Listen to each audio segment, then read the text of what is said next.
नमस्कार. भारतीय जनता पार्टी प्रदेश कार्यालयामध्ये आयोजित या पत्रकार परिषदेमध्ये आपल्या सगळ्यांचं मनापासून स्वागत. उबाटा गटाचे खासदार जनाब संजय राऊत यांनी आज गुलामांचा बाजार असा उल्लेख केला. ज्यांच्या तंबूमध्ये आणि ज्यांच्या सर्कसीमध्ये सगळे जोकर भरलेले आहेत, विदूषक भरलेले आहेत, त्यांनी इतरांना गुलाम म्हणणं म्हणजे सगळ्यात मोठा विनोद आहे. संजय राऊत, तुमच्या उबाटा गटामध्ये जे 52 पत्ते शिल्लक आहेत त्या 52च्या 52 पत्त्यामध्ये फक्त जोकर आहेत.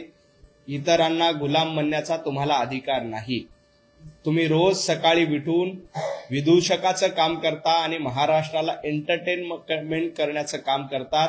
तुम्ही सुद्धा देखील सर्व जोकरांचे एक जोकर आहात, ही देखील महाराष्ट्राला माहिती आहे. खरं तर ज्या पद्धतीनं सत्तेचा बाजार तुम्ही मांडला, लोकांना गुलाम बनवण्यासाठीचा प्रयत्न 2.5 वर्षामध्ये केला, हे देखील महाराष्ट्राने बघितलंय. त्यामुळं खऱ्या अर्थानं महाराष्ट्राचे जोकर कोण असतील तर जोकर नंबर 1 उभाटा गट आहे आणि जोकर नंबर 2 हे संजय राऊत आहे. नाही, रिंग मास्टर त्यांच्याकडे शिल्लकच नाहीत. जिकडे विदूषक असतात तिथं रिंग मास्टर नसतात.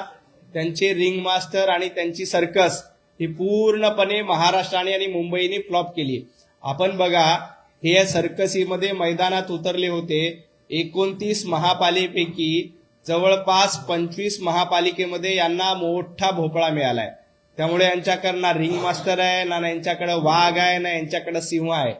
हे फक्त विदूषकांचा खेळ करू शकतात. विदूषकांचा खेळ याच्याशिवाय यांच्याकडे पुढे काहीही नाही.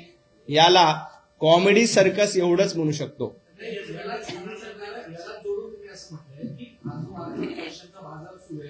आणि खरं तर या सगळ्या राजकारणाचे मांडली एकनाथ शिंदे सुद्धा या सगळ्यामध्ये गुलामांची बोली लावतात आणि या सगळ्यांचे प्रमुख दिल्लीमधल्या बादशाहांकडून या सगळ्या गोष्टी केल्या. एकनाथजी शिंदे मांडलिक नाहीत तर सरदार आहेत, शिलेदार आहेत.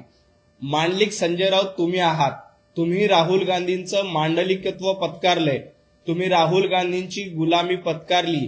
तुम्ही सोनिया गांधींचं दास्यत्व पत्कारलंय. हे महाराष्ट्राने बघितलंय. एकनाथजी शिंदे वंदनीय हिंदू हृदय सम्राट बाळासाहेब ठाकरे यांचे विचार पुढे नेणारे धडाडीचे शिलेदार आहेत. ते हिंदुत्व पुढे नेत आहेत. तुम्ही काय पुढे नेतायत तर तुम्ही फक्त आणि फक्त कॉमेडी सर्कस पुढे नेण्याचं काम करतायत. त्यामुळं तुम्हाला कशा पद्धतीनं सोनिया गांधींची गुलामी करायचं हे जास्त माहिती आहे. एकनाथजी शिंदे वंदनीय हिंदू हृदय सम्राट बाळासाहेब ठाकरे यांचे विचार पुढे नेत आहेत. उद्धवजी ठाकरे काय करतायत? उद्धवजी ठाकरे सोनिया गांधी यांची गुलामी करण्यात धन्यता म्हणतायत. संजय राऊत राहुल गांधींची गुलामी करण्यामध्ये धन्यता म्हणतायत.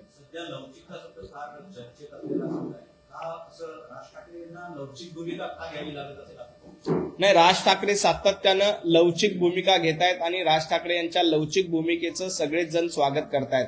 खरं तर ज्या पद्धतीनं राज ठाकरे यांनी उद्धवजी ठाकरे यांची साथ दिली, परंतु राज ठाकरे यांचा केसाने गळा कापण्याचं काम उबाटा गटाने केलं, संजय राऊतांनी केलं. आज देखील संजय राऊतांनी कबुली दिली की शिवसेनेच्या जागा वाढल्या त्या फक्त म्हणजे उबाटा गटाच्या जागा वाढल्या त्या फक्त राज ठाकरे यांच्यामुळे. परंतु राज ठाकरे यांच्या जागा वाढल्या का? गेल्या वेळेला राज ठाकरे 7 ठिकाणी निवडून आले होते एकटे लढले असताना. आज मात्र फक्त 6 ठिकाणी राज ठाकरेंना विजय मिळाला. याचा अर्थ मनसेनं उबाटा गटाला मदत केली, परंतु उबाटा गटानं राज ठाकरे यांना देखील सोडलं नाही. त्यांच्या पाठीमध्ये खंजीर खुपसला. अशा पद्धतीनं केसाने गळा कापणाऱ्यांबरोबर राहायचं का नाही याचा विचार स्वतः राज ठाकरे यांना करावा लागणार आहे. त्यामुळेच राज ठाकरे यांनी काल भाषणात देखील सांगितलं की मी लवचिक भूमिका घेतोय. पुढची लवचिक भूमिका हीच असेल की राज ठाकरे उबाटा गटापासून दूर गेलेले आपल्याला बघायला मिळतील. काल देखील कालचा मेळावा झाला. राज ठाकरे मेळाव्यामध्ये आपलं भाषण संपल्याबरोबर निघून गेले. त्यांनी कारण सांगितलंय का वाढदिवसाचं. हरकत नाही, ती राज ठाकरे यांचं वैयक्तिक कारण असेल, परंतु राज ठाकरे यांनी मनसैनिकाला देखील संदेश दिलाय की उद्धव ठाकरेंसोबत मी नाही, मी उद्धव ठाकरेंसोबत राहणार नाही. हा संदेश काल देखील राज ठाकरे यांनी एका संदेशातून आणि एका संकेतातून दिलेला आहे. ज्या पद्धतीने कल्याण डोंबिवलीमध्ये ते युतीसोबत आले, मुंबईतही तसं काही होऊ शकतं? कल्याण डोंबिवली झाकी है, मुंबई आणि महाराष्ट्र अभी बाकी आहे. येणाऱ्या काळात बघा, ज्या पद्धतीनं उद्धवजींनी राज ठाकरे यांना धोका दिला, आता वेळ राज ठाकरेंची आहे. राज ठाकरे देखील उद्धवजींना अशाच पद्धतीनं सोडून जातील, साथ सोडतील आणि त्याची सुरुवात कालच्या मेळाव्यामध्ये झाली आहे. राज ठाकरे 10 मिनिटं थांबून उद्धवजींचं भाषण ऐकू शकले असते, परंतु त्यांना माहिती आहे की उद्धवजींचं भाषण म्हणजे एक कॉमेडी सर्कस आहे, त्याच्या पलीकडे काही नाही. मर्द, कोथळा, वाघ, बिबट्या, सिंह, हत्ती, सर्कस याच्या पलीकडे उद्धवजींच्या भाषणामध्ये काहीही नसतं. त्यामुळे हे रटाळवानं आणि कंटाळवानं भाषण ऐकण्यापेक्षा 1 वर्षाच्या मुलीच्या वाढदिवसात जाऊन हॅपी बर्थडे म्हणणं उद्धवजींना जास्त योग्य वाटलं, त्या राज ठाकरेंना जास्त योग्य वाटलं. त्यामुळे उद्धवजींचं भाषण सोडून राज ठाकरे वाढदिवसाच्या कार्यक्रमाला गेले. नाही, राज ठाकरे यांना भूमिका घ्यायची आहे. भारतीय जनता पार्टीला याच्या आधी देखील लोकसभेला राज ठाकरे यांनी पाठिंबा दिला होता, तो आम्ही स्वीकारला होता. यापुढचा निर्णय राज ठाकरेंनी घ्यायचा आहे. परंतु यापूर्वी त्यांनी विंचरचा पाठिंबा दिला होता, त्यांच्याकडे आकड्यांचं गणित नव्हतं. आज त्यांच्याकडे मुंबईमध्ये 6 नगरसेवक आहेत आणि संख्याबळाच्या दृष्टीने 6 आकडा देखील महत्वाचाच आहे. मुंबईमध्ये 6 नगरसेवकांचा मनसेचा पाठिंबा भाजपला हवा. नाही, तुम्ही बिनशर्त या शब्दाचा उल्लेख केला. जेव्हा राज ठाकरे यांनी बिनशर्त पाठिंबा दिला होता, तेव्हा हाच उभाटा गट राज ठाकरेंना बिनशर्त पाठिंबा म्हणून हिनवत होते, संपलेला पक्ष म्हणून हिनवत होते. आता राज ठाकरे याच हिनवणाऱ्यांचा बदला घेतल्याशिवाय राहणार नाही. त्याची सुरुवात कल्याण डोंबिवलीमधून झाली आहे. कल्याण डोंबिवलीमध्ये मनसैनिकांनी महायुतीला पाठिंबा दिलाय. महाराष्ट्रात देखील जिथं शक्य असेल तिथं राज ठाकरे उभाटा गटासोबत राहणार नाहीत, हे तुम्ही लिहून घ्या.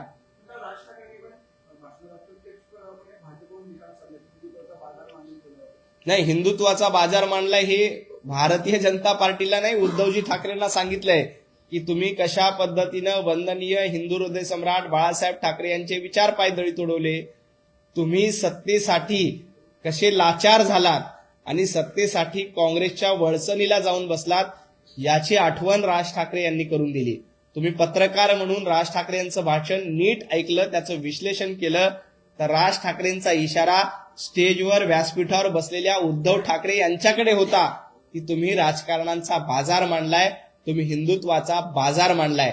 आणि हिंदुत्वाचा बाजार सत्तेसाठी कोणी मांडला तर 2019 साली, जेव्हा फक्त आणि फक्त मुख्यमंत्री पदाची खुर्ची आपल्याला मिळावी यासाठी तुम्ही बाळासाहेब ठाकरे यांना बाजूला ठेवलं आणि काँग्रेसची गुलामी केली. याची आठवण राज ठाकरे यांनी अप्रत्यक्षपणे भाषणातनं करून दिली आणि एक अर्थानं उद्धवजी ठाकरे यांना टोला लगावलाय. संजय राऊत असे म्हणतात की शरद पवार आमच्या सोबत आहेत, भविष्यात शरद पवार आणि अजित पवार एकत्र महाविकास आघाडीमध्ये येतील. अजित पवार जे आहे ते 2 दगडावर राहू शकत नाही, संजय राऊत स्वतः 4 दगडावर पाय ठेवतात. म्हणजे सुरुवातीला काँग्रेस बरोबर काँग्रेसच्या दगडावर पाय ठेवला, नंतर राज ठाकरेंच्या पक्षावर पाय ठेवला, नंतर आता वंचित बरोबर मध्यंतरी युती केली होती, आता काही दिवसानंतर MIM सोबत देखील युती करायला ते मागे पुढे बघणार नाहीत. असं 4 दगडावर पाय ठेवणारे कोण आहेत तर उभाटा गट आणि संजय राऊत आहेत. त्यामुळे त्यांनी 2 दगडाच्या भाषाच करू नये. राहिला प्रश्न अजितदादांचा, तर अजितदादा पवार हे महायुतीचे घटक पक्ष आहेत. अजितदादांबद्दलची कितीही स्वप्न तुम्ही बघितले की ते महाविकास आघाडीमध्ये येतील, तर ते अजिबात होणार नाही. अफवांची फॅक्टरी पसरवणं एवढंच संजय राऊत यांचं सकाळी सकाळी काम असतं. या अफवांच्या फॅक्टरीला अजितदादा कधीही बळी पडणार नाहीत. तुम्ही जो मुद्दा उपस्थित केला की हे प्रीती संगम आहे, तर हा भीती संगम आहे, त्याला सुद्धा संजय राऊतांनी प्रत्युत्तर दिले. ते म्हणतात माझं ते माझं आणि तुझं ते माझ्या बापाचं, अशी भाजपची भूमिका आहे. त्यामुळे आम्ही भाजपपासून दूर आहे. नाही, यांचा भीती संगम होता हे महाराष्ट्राने ओळखलं. आता भीती संगम देखील राहिलेला नाही, कारण स्वतः राज ठाकरे यांच्यापासून दूर जात आहेत. ज्या पद्धतीनं प्रीती संगम होईल असा बाता संजय राऊत मारत होते, परंतु महाराष्ट्रानं बघितलं की हे भीती संगम होतं आणि भीती संगमापोटी भारतीय जनता पार्टी महायुतीच्या भीतीपोटी हे दोघेही एकत्र आले होते. परंतु महाराष्ट्राच्या जनतेनं ओळखलं की विकास कोण करू शकतं तर देवेंद्रजी फडणवीस करू शकतात. विकसनशील नेतृत्व कोण आहेत तर देवाभाऊ आहेत. त्यामुळे जनतेनं मुंबईसह महाराष्ट्रामध्ये देवेंद्रजींना भरघोस मतांनी पाठिंबा दिला आणि भारतीय जनता पार्टीच्या सर्वसामान्य कार्यकर्त्यांना निवडून दिलं आणि यांचा प्रीतिसंगम फ्लॉप करण्याचं काम जनतेनं केलेलं आहे. संजय राऊत कितीही म्हणत असले की आमचा प्रीतिसंगम आहे, आमचा प्रीतिसंगम आहे, परंतु जनतेनं ओळखलंय की ही देवाभाऊंची भीती आहे, ही महाराष्ट्रातल्या जनतेची भीती आहे की तुम्ही ज्या राज ठाकरे यांना बाजूला केलं होतं, घरातून बाहेर काढलं होतं, त्या राज ठाकरेंना भीतीपोटी सोबत घेतलं आहे. परंतु महाराष्ट्र हा विकासाच्या सोबत कायम उभा राहिलाय, देवाभाऊंच्या पाठीशी कायम उभा राहिलाय आणि देवाभाऊंचं नेतृत्व हे खणखणीत नाणं आहे आणि बाकी सगळे ब्रँड म्हणून घेत होते, त्यांचा बँड वाजवण्याचं काम महापालिकेच्या निवडणुकीत झालेलं आहे. संजय राऊत असेही म्हणतात की शिंदे रुसून बसलेले आहेत, रुसलेल्या सुनबाईला सारख्या चिंता दिल्लीच्या करावे लागतात, पण दिल्लीतला सासरा जो आहे तो ऐकत नाही, त्यामुळे सुनबाई ती पंचायत झाली आहे. संजय राऊत हे राहुल गांधींची नवरी झालेली आहेत. याच्या आधी देखील बघितलंय की दिल्लीमध्ये जायचं, राहुल गांधींची गुलामी करायची, हे संजय राऊतांचं काम झालंय. काँग्रेसची जे स्वतः नवरी म्हणून आहेत त्यांनी इतरांना सून, इतरांना सासू म्हणू नये. अहो संजयजी राऊत, तुम्ही ज्या पद्धतीनं राहुल गांधी यांना पंतप्रधान करण्यासाठी पायघड्या घालत होत्यात, नवसं बोलत होतात, कशा पद्धतीनं राहुल गांधीच पुढचे पंतप्रधान आहेत अशा वल्गना करत होत्यात, तुम्ही राहुल गांधींची नवरी आणि मराठी भाषेत आणखी चांगलं सांगायचं झालं तर प्रेयसी म्हणून काम केलं होतं. परंतु राहुल गांधी यांनी तुम्हाला प्रेयसी म्हणून देखील ठेवलेलं नाही, हे देखील महाराष्ट्राने बघितलेलं आहे. काँग्रेसनं तुम्हाला मुंबई महापालिकेच्या निवडणुकीत बाजूला ठेवलं. तुम्ही खूप प्रयत्न केले की काँग्रेस बरोबर युती करू, काँग्रेसला सोबत घेऊ, परंतु राहुल गांधींना लक्षात आलं की संजय राऊत नावाची प्रेयसी आपल्या काही कामाची नाही. याआधी संजय राऊत नावाची प्रेयसी शरद पवारांसोबत बसली होती, तिथेही काही डाळ शिजली नाही. त्यानंतर स्वतःच्या भावाला मंत्री करण्यासाठी उबाटा गटाकडे खूप पायघड्या घातल्या, तिथेही या प्रेयसीचा उपयोग झाला नाही. नंतर हीच प्रेयसी राज ठाकरेंकडे गेली, तिथेही काही डाळ शिजली नाही. आता हीच प्रेयसी वंचित आघाडीकडे मध्यंतरी जाऊन झाली, तिथेही काही शिजली नाही. त्यामुळे इतरांना सून, नवरी म्हणण्यापेक्षा आपण कशा पद्धतीनं 12 जणांच्या प्रेयसी आहोत याचं भान संजय राऊतांनी ठेवावं. महानगरपालिकेमध्ये बिनविरोध पॅटर्न फार गाजलेला होता, त्याच्यावरून फार टीका पण झाली होती. ठाण्याच्या बालेकिल्ल्यामध्ये 3 उमेदवारांनी जे बिनविरोध गुलाब उधळलेला पाहिला नाही. अनेक ठिकाणी भारतीय जनता पार्टीवर विश्वास आहे, त्यामुळे लोक भारतीय जनता पार्टीच्या उमेदवाराला बिनविरोध निवडून देतात. ज्या ठिकाणी शक्य आहे तिथं बिनविरोध झाली, नाही झाली तिथं आम्ही लोकांमध्ये गेलो, जनतेचे आशीर्वाद मागितले, जनतेची मतं मागितली, आम्ही सेवा करणारे आहोत. उद्धवजी ठाकरे किंवा बाकी महाविकास आघाडी फक्त मेवा खाण्यामध्ये धन्यता मानत होती. त्यामुळं बिनविरोध जिथं नाही झाली तिथंही महाराष्ट्राचा निकाल बघा, 29 पैकी जवळपास 25-26 महापालिकेमध्ये महायुतीला दणदणीत विजय मिळाला. बिनविरोध काही ठिकाणी झाल्या, पण जिथं लढाई झाली तिथे देखील आम्ही लढलो. अहो, ज्या किरीट सोमय्यांच्या विरोधामध्ये संजय राऊत आणि उभाटा गट सातत्यानं बोंबाबोंब मारत होते, आरडाओरडा करत होते, तिथं यांना साधा उमेदवार मिळाला नाही. नील सोमय्यांच्या विरोधामध्ये साधा तुम्हाला उमेदवार मिळाला नाही. त्यामुळं तुम्ही इतरांवर टीका करण्यापेक्षा स्वतः आत्मपरीक्षण केलेलं बरं. संजय राऊत सकाळी टीका करतात, पण सध्या ठाकरे गटात अंतर्गत कलह पाहायला गेलो, कारण त्यांचा शिवसैनिकांचा असा दावा आहे की आतापर्यंत शिवसेना मुंबई महानगरपालिकेच्या अनुषंगाने जर पद पाहिली तर सर्वाधिक महापौर हे वरळीतून देण्यात आले. आता पुन्हा किशोरताईंना घटनेचा करण्यात आलेला आहे. कुठेतरी शिवसेनेतच वाद सुरू झालेला आहे. उभाटा गट हा वरळीमध्ये प्रायव्हेट लिमिटेड झालाय. वरळीच्या पलीकडे त्यांना काहीही सुचत नाही. फक्त आपल्या मुलगा आदित्य ठाकरे यांची सीट सिक्युअर करायची, सुरक्षित करायची, यासाठी सगळीच पदं वरळीमध्ये जायची आणि आपला पक्ष वरळी प्रायव्हेट लिमिटेड करून ठेवायचा, हे धोरण उद्धवजी ठाकरे यांचं आहे. आपला मुलगा सुरक्षित झाला की झालं, बाकी उभाटा गटाचे शिवसैनिक वाऱ्यावर सोडले तरी चालतील, ही उद्धवजी ठाकरे यांची सुरुवातीपासूनची भूमिका आहे. आपण बघा, महाविकास आघाडीचं सरकार असताना, एकापेक्षा एक मातब्बर आमदार असताना वरळीमध्ये आदित्य ठाकरे यांना कॅबिनेट मंत्री केलं. आपल्या मुलाचं भविष्य सुरक्षित झालं पाहिजे. बाकी सर्वसामान्य कार्यकर्ता समुद्रात उडी मारली तरी त्यांनी चालेल, आम्हाला त्याच्याशी काहीही देणं घेणं नाही. हीच उभाटा गटाची सुरुवातीपासूनची भूमिका आहे. उद्धवजी ठाकरे यांची हीच भूमिका आहे. त्यामुळंच उद्धवजी ठाकरे यांना शिवसैनिक वाऱ्यावर सोडून गेले. कारण तुम्ही बघितलं की प्रत्येक गोष्ट आली की अधिक माझं कुटुंब माझी जबाबदारी, याच्या पलीकडे उद्धवजींनी सरकार असतानाही विचार केला नाही. आता सरकार गेल्यानंतरही माझं कुटुंब माझी जबाबदारी, माझा मुलगा माझी जबाबदारी आणि कार्यकर्ता मात्र दुसऱ्याची जबाबदारी, ही भूमिका घेऊन उद्धवजी काम करतायत. त्यामुळं वरळीमध्ये 2029ला आदित्य ठाकरे निवडून यावेत यासाठी सगळी पदं, म्हणजे महापौर पद वरळीमध्ये, गटनेता पद वरळीमध्ये, आणखी कुठलं पद आलं तर वरळीमध्ये, हे यांचं धोरण आहे. उभाटा गट वरळीमध्ये प्रायव्हेट लिमिटेड पक्ष करण्याचं काम झालेलं आहे. मंत्री छगन भुजबळ यांना महाराष्ट्र सदन घोटाळा प्रकरणी जे त्यांच्यावरती आरोप झाले होते ते निर्दोष मुक्तता त्यांच्यातून झाली पाहायला मिळते. राऊतांनी असं म्हटलं की भाजप आता कोणत्या तोंडाने या फायली त्या ते बाहेर काढणार आहे. नाही, संजय राऊतांनी फक्त एक लक्षात ठेवावं की 100 दिवस तुम्ही तुरुंगात कशासाठी गेला होतात.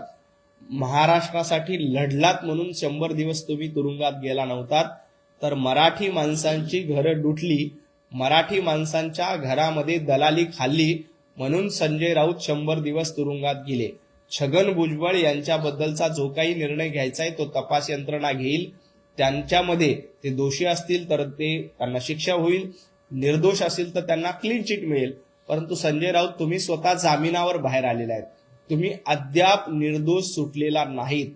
पत्राचाळीचा तळतळाट तुम्हाला लागलेला आहे आणि या तळतळाटामुळेच उभाटा गटाची आणि संजय राऊतांची महाराष्ट्रामध्ये, मुंबईमध्ये ही अवस्था झाली. मुंबई महानगरपालिकेच्या महापौरांची निवड जी आहे ती कुठेतरी लांबणीवर पडत असल्याचं आपल्याला कळतंय.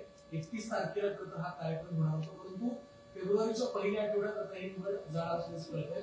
याबद्दल काय? नाही, मला त्याच्याबद्दल कल्पना नाही. याबद्दल निवडणूक आयोग, प्रशासन योग्य तो निर्णय घेईल. संजय राऊतांनी याला जोडून असं म्हटलंय की भाजप आणि शिवसेनेची जी घटस्थापना आहे ती घटस्थापनेप्रक्रिया होणार नाही, कारण दिल्लीवरून पण तशाच पद्धतीची निर्देश नाही, घटस्थापना आणि घटस्थापना हा हिंदुत्वाचा शब्द आहे. संजय राऊतांनी घटस्थापना हा शब्द वापरू नये. घटस्थापना आमच्यासाठी पवित्र असते आणि या घटस्थापनेच्या मुहूर्तावर अनेक शुभ कार्य आम्ही सुरुवात करतो. तुम्हाला हे शब्द वापरण्याचा अधिकार नाहीये. तुम्ही वापरायचे असतील तर वेगळे शब्द वापरा. पाकिस्तान धार्जिने, बांगलादेश धार्जिने शब्द तुम्ही वापरा. आमची घटस्थापना देखील झाली आहे, मुंबईमध्ये घटस्थापना देखील झाली आहे आणि मुंबईमध्ये विकासाची मुहूर्तमेढ देखील रोवलेली आहे.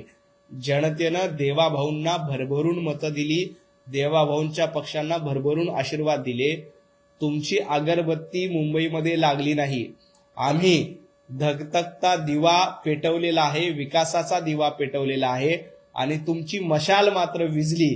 याचा विचार संजय राऊतांनी करावा आणि मग इतरांचा घटस्थापना अशा कोट्या करत बसाव्या. भुजबळ प्रकरणामध्ये रेड्डी पण असं म्हणाले की आता भाजपसोबत जे जातात त्यांना टेन्शन सक्षमच नाही. नाही, वडेट्टीवारांना याबद्दल बोलण्याचा अधिकार नाही. वडेट्टीवारजी, चंद्रपूर महापालिकेमध्ये 4 गट पडलेत, एकही गट तुमच्यासोबत नाही. जनतेनं काँग्रेसला निवडून दिलं, पण निवडून दिल्यानंतर देखील तुम्हाला आपला पक्ष बांधता येत नाही. जरा चंद्रपूर महापालिकेमध्ये थोडं लक्ष घातलं आणि चंद्रपूर महापालिकेतली गटबाजी थांबवली तर जास्त होईल. मग भुजबळांकडे लक्ष द्या. आधी चंद्रपूर महापालिकेमध्ये आपली कशी सत्ता बसवता येईल, कसा महापौर करता येईल, याचा विचार वडेट्टीवारांनी करावा. वडेट्टीवार असं म्हणतात की भाजपकडून काँग्रेसचे जे नगरसेवक आहेत त्यांना कोट्यवधी रुपयाचं आमिष जे आहे ते दाखवलं जाते चंद्रपूर महापालिकेमध्ये वेगवेगळं पद जे आहे ते देण्यासाठी. तुमच्या काँग्रेसच्या नगरसेवकावर तुमचा विश्वास नाही का? तुमच्या तिकीट घेऊन तुमच्या पक्षात ते निवडून आले आणि तुमच्या पक्षावर, तुमच्या कार्यकर्त्यांवर जर का तुमचा विश्वास नसेल आणि तुम्ही तुमच्या कार्यकर्त्यांना, नगरसेवकांना अशा पद्धतीनं घोडे बाजारामध्ये जाणारे लोक म्हणत असाल तर ती लोक तुमच्यावर कशा विश्वास ठेवतील? अहो, तुम्हाला तुमचे आमदार सांभाळता आले नाही, तुम्हाला तुमचे नगरसेवक सांभाळता येत नाही, तुमच्या पक्षाकडे ना विचारधारा आहे ना आचारधारा आहे. याचा विचार वडेट्टीवारांनी कराव्या. वडेट्टीवार काँग्रेसला लोकांनी निवडून दिलं, परंतु तुमच्या गटबाजी, तुम्ही प्रतिभाताई धानोरकरांना दूर ठेवता. प्रतिभाताई धानोरकरांना कुठल्याही निर्णय प्रक्रियेमध्ये ठेवत नाहीत. सगळं काही माझंच आहे आणि माझ्याच वडिलांचं आहे, पार्टी माझ्या वडिलांची आहे, अशा आविर्भावात जर का वागत असाल तर काँग्रेसचे कार्यकर्ते आणि निवडून आलेले नगरसेवक देखील वडेट्टीवारांसोबत राहणार नाहीत. ते देखील वडेट्टीवार आणि काँग्रेसची साथ सोडून दिल्याशिवाय राहणार नाहीत. कल्याण डोंबिवलीवरून राज ठाकरेंनी काल मतदान केलं की राजकारणामध्ये जे काही चाललंय त्याच्यापर्यंत शिसारी येते असं त्यांनी नाही, कल्याण डोंबिवलीबद्दल राज ठाकरे बोलले नव्हते. 2019ला भारतीय जनता पार्टीसोबत शिवसेना लढली आणि त्याच्यानंतर काँग्रेसच्या मांडीला मांडी लावून बसलं. तिथून राज ठाकरेंनी सिसारीचा उल्लेख केला. ही सिसारी आली ना, याची सुरुवात कोणी केली महाराष्ट्रामध्ये? तर उद्धवजी ठाकरे यांनी केली. उद्धवजी ठाकरे महायुतीमधून लढले आणि काँग्रेस सोबत जाऊन बसले नसते तर ना महाराष्ट्राच्या राजकारणाची गटारगंगा झाली नसती. महाराष्ट्राच्या राजकारणाची गटारगंगा करण्याचं काम कोणी केलं असेल तर उद्धवजी ठाकरे यांनी केलं. आणि गंगा सफाई अभियान हे भारतीय जनता पार्टीने सातत्यानं राबवलं, देवाभाऊंनी राबवलं. म्हणून महाराष्ट्राचं आजचं राजकारण स्वच्छ आणि सुंदर, पारदर्शक आणि विकासाभिमुख आहे. परंतु याला जोडून ते एका बाजूला कल्याण डोंबिवलीच्या राजकारणात टीका करतायत, पण दुसऱ्या बाजूला त्यांचेच नगरसेवक युतीला पाठिंबा देत आहेत कल्याण डोंबिवलीमध्ये सत्ता स्थापन करण्यासाठी. नाही, राज ठाकरेंचं भाषण ऐकण्यामध्ये तुम्ही गल्लत केली असं मला वाटतं. राज ठाकरे कल्याण डोंबिवलीबद्दल सिसारी आली असं कुठेही म्हणले नव्हते. कल्याण डोंबिवलीचे नगरसेवकांनी उलट भारतीय जनता पार्टी आणि महायुतीला पाठिंबा दिला. राज ठाकरे यांची भूमिका ही होती की राजकारणाची सिसारी येणं का म्हणतात की उद्धवजी ठाकरे काँग्रेसच्या दावणीला जाऊन बसले, सत्तेसाठी काँग्रेस सोबत जाऊन बसले. ही जी सरमिसळ झाली, ही भेसळ झाली, याची सुरुवात कोणी केली तर उद्धवजी ठाकरे यांनी केली. तो रेफरन्स देऊन राज ठाकरे यांनी उद्धवजी ठाकरे जे स्टेजवर बसले होते त्यांना सांगितलं की तुम्ही असं केल्यानंतर तुम्हाला कर्म का फल, जैसे ज्याचे कर्म तैसे फल देतो रे ईश्वर. तोच धडा राज ठाकरेंनी कालच्या भाषणामध्ये दाखवून दिला. बार्शीमध्ये दोन्ही शिवसेना ज्या आहेत एकत्र आलेल्या आहेत. नाही, बार्शीमध्ये काय झालं मला माहित नाही, पण मला खात्री आहे की उभाटा गटाला एकनाथजी शिंदे कधीही सोबत घेणार नाही. उभाटा गट म्हणजे एमआयएम हे समीकरण महाराष्ट्राला माहित आहे. ज्या पद्धतीनं एमआयएम महाराष्ट्रामध्ये द्वेष पसरवण्याचं काम करतंय, अगदी त्याच पद्धतीनं उभाटा गट देखील महाराष्ट्रामध्ये द्वेष पसरवण्याचं काम करतंय. त्यामुळं उभाटा गट बरोबर एमआयएम यांना एकनाथजी शिंदे कधीही सोबत घेणार नाहीत याची आम्हाला खात्री आहे.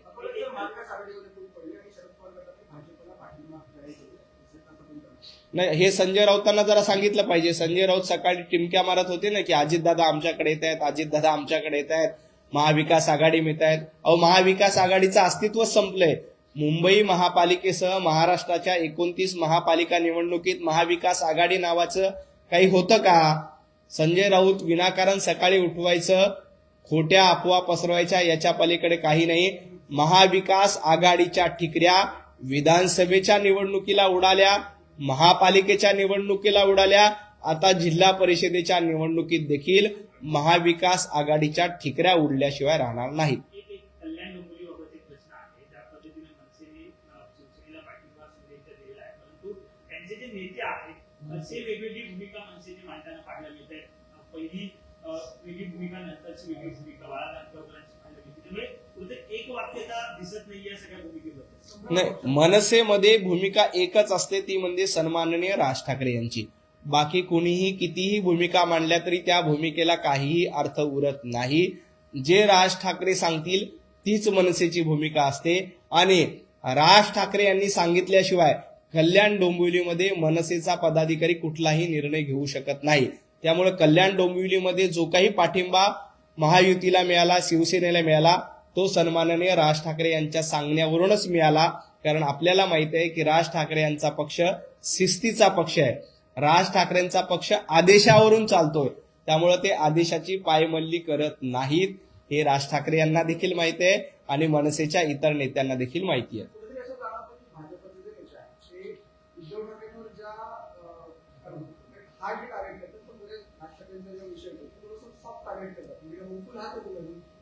नाही, हार्ड आणि सॉफ्ट होण्याचा प्रश्नच नाही, हा विचारधारेचा प्रश्न आहे. राज ठाकरे सातत्यानं हिंदुत्ववादाची भूमिका घेतात. मुंबईमधले भोंगे हटवले पाहिजे यासाठी उद्धवजी ठाकरेंनी आंदोलन केलं का राज ठाकरेंनी आंदोलन केलं? राज ठाकरेंनी आंदोलन केलं. महाराष्ट्रामध्ये राज ठाकरे सातत्यानं एक विकासाची बाजू घेऊन जाण्याचा आणि सर्वांना सोबत घेऊन जाण्याचा प्रयत्न करतात. भोंगे हटवणं असेल, हिंदुत्वादी भूमिका असेल, काही भूमिकेमध्ये आमच्या आणि त्यांचे निश्चित मतभेद आहेत. ज्या पद्धतीने ते भाषिक वाद करतात, प्रांतिक वाद करतात, याबद्दल आम्ही देखील राज ठाकरे यांच्यावर टीका करतो. परंतु जेव्हा व्यापक हिंदुत्वाचा विषय असतो तेव्हा राज ठाकरे हे भारतीय जनता पार्टी सारखी भूमिका घेतात, हिंदुत्वादाची भूमिका घेत आहेत आणि उद्धवजी ठाकरे मात्र MIM ला पूरक असलेली भूमिका घेत आहेत. त्यामुळं आम्ही तुलनेमध्ये राज ठाकरेंबद्दल सॉफ्ट असतो, परंतु आम्ही MIM आणि उभाटा गटाबद्दल ज्या पद्धतीने हिंदुत्व विरोधी अजेंडा चालवण्याचं काम करतात, जे कोणी हिंदुत्व विरोधी अजेंडा चालवेल त्यांना आम्ही सोडणार नाही. गर्जा हिंदुस्तान चॅनलला सबस्क्राईब करा आणि ताज्या घडामोडी जाणून घेण्यासाठी बेल आयकॉनवर प्रेस करा.